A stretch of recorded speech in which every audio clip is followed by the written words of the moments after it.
start our caramelized onion pizza. I've got our pan on. Oh, we need a clean board. Clean board. It's great until I pick it up afterwards and go, oh no, it's still smashed on the bottom. Actually, at home, if you've ever seen those little, they're cutting mats, and a lot of times you can get like 4 come to a pack, and you can either get the clear ones, and I think you get 4 clear ones, or you can get colors, and then you can remember, like, you cut the chicken on the yellow one and cut the vegetables on the green one, or however you can remember it. But that's what I like to use at home because they're a whole lot easier to clean and take care of. And then if they get kind of crummy and the knife, with a lot of knife cuts, or it gets cut through, you just throw it away. They're not that expensive. They're not disposable, but they're not that expensive that you can't, you know, toss them out. It's not like using a board like this. Okay.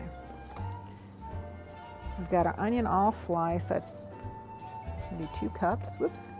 We didn't put our butter in the pan. Okay, so we've got 2 tablespoons of butter. Okay, and we'll wait for that to melt. And we've got our onion all cut up.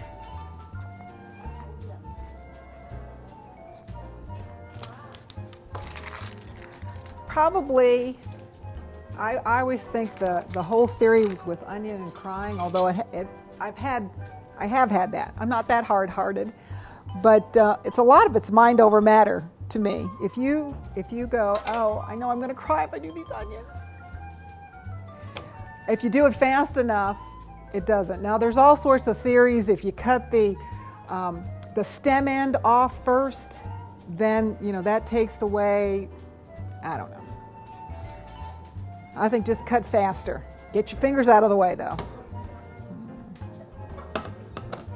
Okay, we'll get this onion in. And these are the sweet onions. They're not the regular yellow onions. That's a little bit harsher.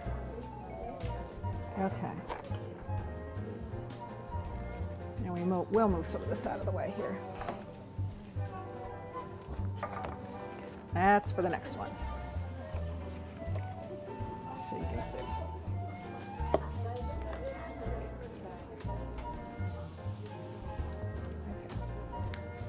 And this is all for our dessert pizza. Okay. We're done with that.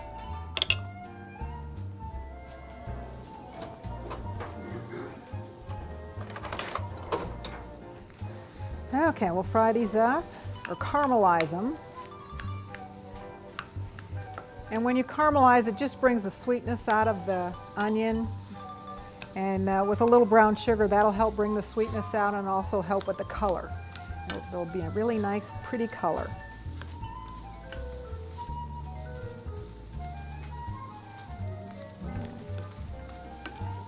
Okay, while waiting for this to cook,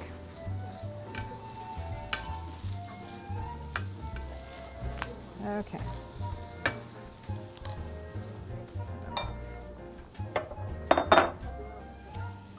Okay, now was this the recipe? One of the recipes, I couldn't find what I needed, the bread dough. Yes, this is it. I could not find the refrigerated bread dough. I'm not saying we didn't have it, I just couldn't find it.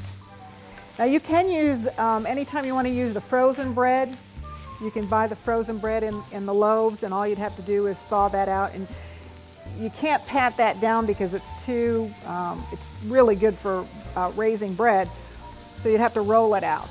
And it works just as well, just using the same, you know, 1 loaf of the frozen bread dough would give you 1 15 by 10 pizza. But I decided to use the refrigerated bread dough, or the refrigerated pizza dough.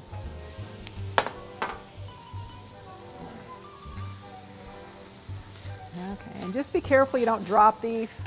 We all know what happens when you drop them.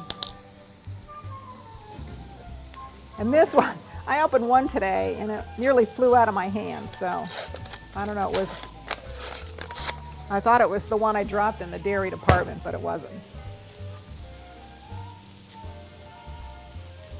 Okay.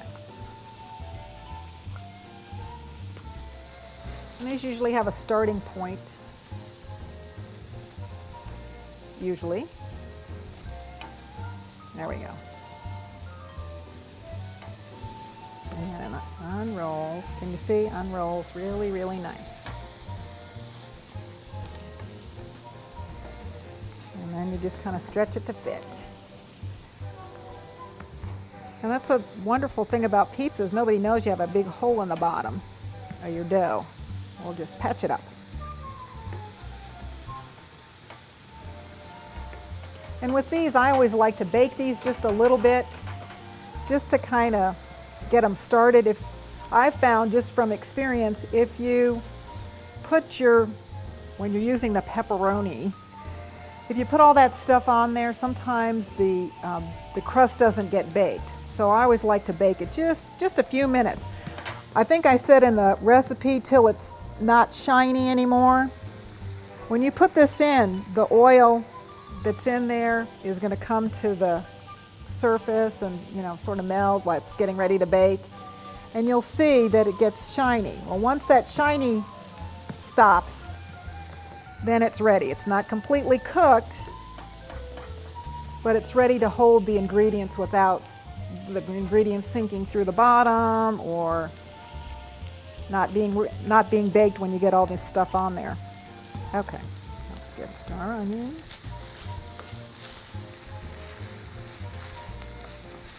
And this is all we have to do to caramelize our onions. Put a little brown sugar in here. Here's our 2 tablespoons of brown sugar.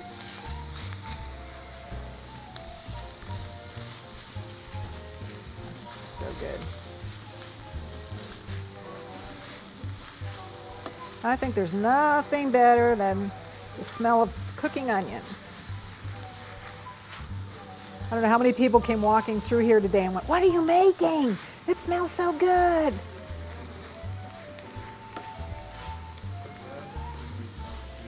You what? I know, that's true.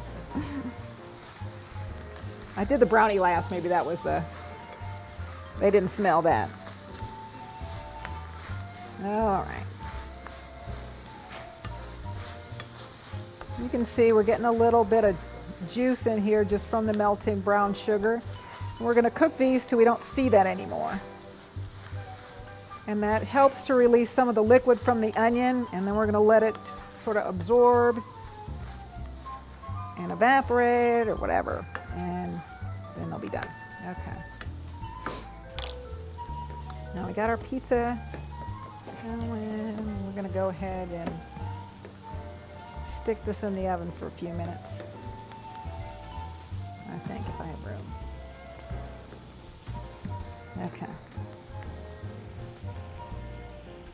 Now, if you wanted a little bit thicker crust, use a smaller pan.